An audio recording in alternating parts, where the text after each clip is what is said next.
निसर्गप्रेमी आणि पर्यटकांनो, लक्ष द्या. किन्ही राजा गाव काटेपूर्णा अभयारण्यालगत वसलेलं आहे.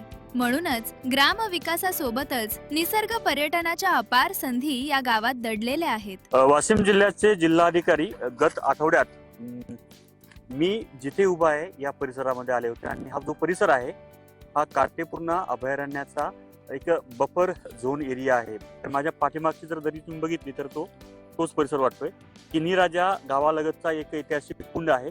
बाबनदरी नावाचा हा नाला जो काटेपूर्णा नदीला जाऊन पुढे मिळतो आणि येथेच प्रस्तावित जे किन्ही राजा गाव दत्तक घेतले शासनानं त्या गावासाठी जे काही डेव्हलपमेंटल प्लॅन आहेत तर इथं पर्यटन काय करता येईल त्याची माहिती आपण गावकऱ्याकडनं घेणार आहोत.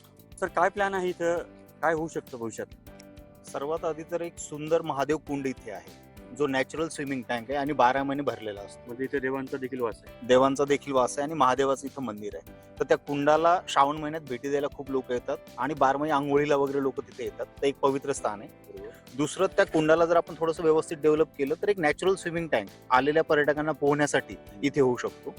दुसरं, या दोन्ही डोंगरांच्या मध्ये जी खोल दरी आहे या दरेचा जर थोडासा अभ्यास केला तर असं आपल्याला दिसते की झिपलाईन ऍडव्हेंचर इथे खूप छान पद्धतीने होऊ शकतं. सध्या ती जिपलाईन आपल्या चिखलदऱ्याला आहे. चिखलदऱ्याला आहे. भविष्यात तुम्हाला वाशिम जिल्ह्यात जर जिपलाईन करायची असेल तर या काटेपूर्ण्याच्या या खोऱ्यामध्ये इथे आपल्याला झिपलाईन करता येईल. रोप सायकलिंगचं पण आपल्याला इथे करता येईल.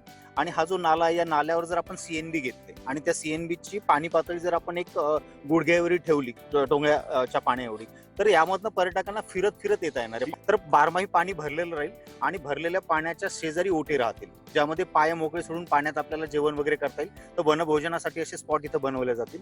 तर एखादा पर्यटक जर दिवसभरासाठी आला तर इथे मस्त खेळू शकतील, पोहू शकतील आणि वनभोजनाचा आस्वाद पण ते घेऊ शकतील. जिपलाईन, रोप सायकलिंग, त्यानंतर रॅपलिंग नावाचा एक प्रकार आहे की रस्सी टाकून काही जे काही साहसी खेळ असतात बरोबर. विशेष सिक्युरिटीसह ते देखील इथं करता येतात. आणि ट्रॅकिंगसाठी पण खूप छान सुविधा आहे. म्हणजे हे दोन टेकड्या जर आपण घेतल्या आणि एक वे जर आपण बनवला तर ट्रॅकिंगसाठी पण खूप छान. मला असं वाटतं त्याचाच भाग म्हणून मेजरमेंटचे काम पण आपल्याच गावाला एक काटेपूर्णेचं गेट आहे इकडं, पश्चिम गेट. आता आपण तिकडे जाणारच आहे. तर किन्ही राजा गावापासून फक्त 2 किलोमीटर अंतरावर काटेपूर्णा अभयारण्याचं गेट आहे.